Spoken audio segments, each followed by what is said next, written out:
Alors,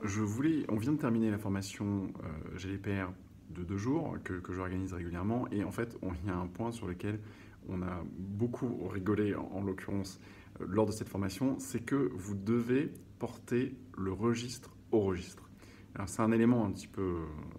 paradoxal, mais en réalité,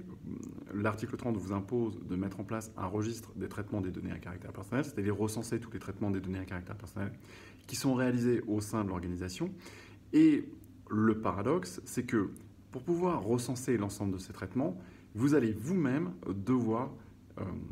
opérer un certain nombre de traitements de données à caractère personnel, parce que vous allez devoir communiquer avec un certain nombre de personnes, vous allez devoir recenser les traitements, donc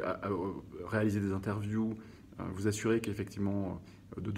pour documenter tous les traitements. Et donc à ce titre-là, pour la constitution du registre, et donc c'est là où c'est un paradoxe un petit peu amusant, c'est que pour la constitution du registre article 30, vous devez mettre en place un traitement de données à caractère personnel que, évidemment, vous devez porter au registre. Donc c'est un peu ça forme un peu une boucle, c'est assez amusant, mais pensez-y, mine de rien, parce que c'est probablement le premier traitement que vous voudrez porter à votre registre, même si c'est un paradoxe un peu rigolo,